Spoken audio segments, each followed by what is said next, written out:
Hello, this is the Bible History School. This is the fourth session on the book of Revelation and world history. In the last session, we explored the book of Revelation and world history. Chapter 1, the identity of the beast, with 7 heads, specifically.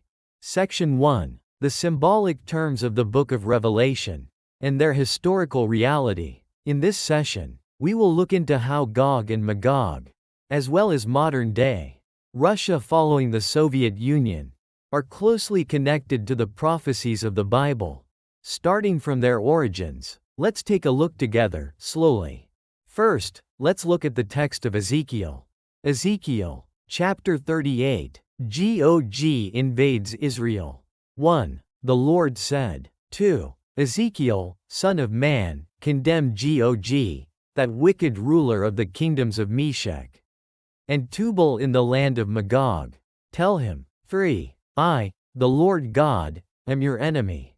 4. And I will make you powerless. I will put a hook in your jaw and drag away both you and your large army. You command cavalry troops that wear heavy armor and carry shields and swords. 5. Your army includes soldiers from Persia, Ethiopia, and Libya. 6. As well as from Gomer and Beth Togarmah in the north. Your army is enormous. 7. So keep your troops prepared to fight. 8. Because in a few years, I will command you to invade Israel, a country that was ruined by war. It was deserted for a long time, but its people have returned from the foreign nations where they once lived. The Israelites now live in peace in the mountains of their own land. 9. But you and your army will attack them like a fierce thunderstorm and surround them like a cloud. 10. When that day comes, I know that you will have an evil plan. 11. To take advantage of Israel, that weak and peaceful country, where people live safely inside towns that have no walls or gates or locks. 12. You will rob the people in towns that were once a pile of rubble. These people lived as prisoners in foreign nations, but they have returned to Israel, the most important place in the world, and they own livestock and property. 13. The people of Sheba and Dedan, along with merchants from villages in southern Spain, will be your allies. They will want some of the silver and gold, as well as the livestock and property that your army takes from Israel. 14. I, the Lord God, know that when you see my people Israel living in peace. 15. You will lead your powerful cavalry from your kingdom in the north.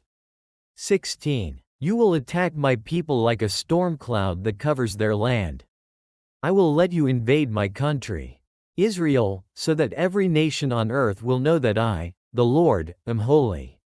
17. The Lord said to Gog, long ago, I had my prophets warn the people of Israel that someday I would send an enemy to attack them. You, Gog, are that enemy, and that day is coming.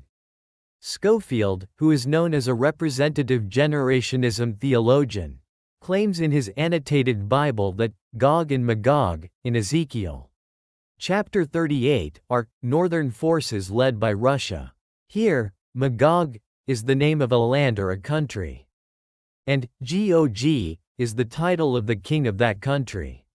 In the expression Gog, the king of Rosh, Meshech, and Tubal, in Ezekiel 382, Rosh is compared to Russia, and Meshech is compared to Moscow.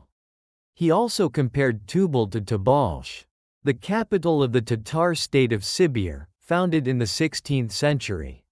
This conclusion was made because their pronunciations are similar. In addition, this war by Gog and Magog is also mentioned in Revelation chapter 20, 7-10. He interprets that if the northern forces led by Russia come to attack Jerusalem, the war will be the War of Armageddon, mentioned in Revelation chapter 16:16. Everett Carver refutes this interpretation, saying, the similarity in the spelling of the words is not a basis for equating the two words. Nevertheless, many other scholars have interpreted that the red beast of the north that will attack Israel in the last days will be the Soviet Union. However, after the collapse of the Soviet Union, we no longer see such interpretations. This may be because, although the Soviet Union was a threat during the Cold War, it was no longer an empire after the collapse of the Soviet Union. And so it was concluded that such a thing would no longer happen.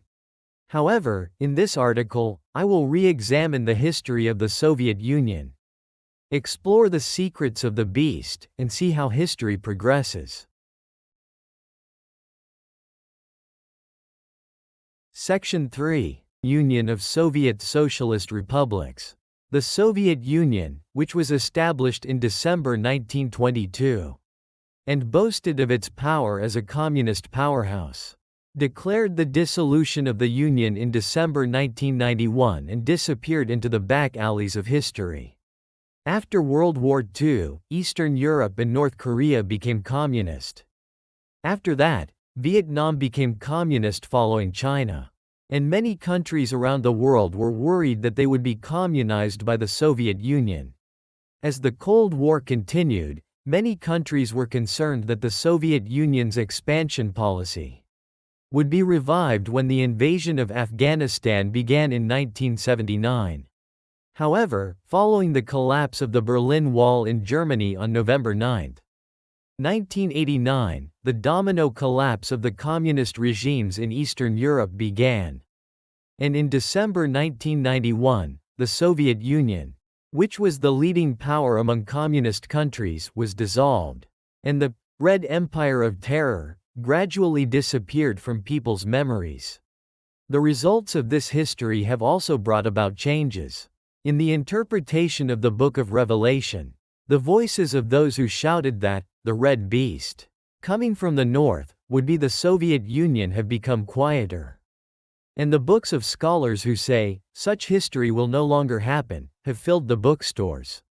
Furthermore, the voices of the Nostradamusists, who claimed that the end of humanity might come in July 1999, seem to have become quieter as the 21st century approaches. It is just like the claim of the Dami Mission Church, which claimed the rapture on October 28, 1992. When nothing happened on that very day, their loudspeaker sounds stopped, and as time passed, even the fact that such an event occurred disappeared from people's memories and interest. Until October 1992, when the Dami Mission Church had suggested, all Korean churches were interested and nervous about what would happen, but when nothing happened, they treated it as a surprise commotion at the end of the century. And it was forgotten by church members. And even studying the Book of Revelation in church became indifferent. Now, let's take a closer look at the Soviet Union, which has become a fossil of 20th century history. Next time, let's take a closer look at the identity of the seven-headed beast. Section 4, the seven-headed beast. Section 5, the duration of Babylon. Section 6, the Soviet Union and Russia. Section 7, the establishment and dissolution of the Soviet Union, etc. We will learn about this. Thank you for your interest and subscription. This was the Bible History School. See you next time. Thank you very much.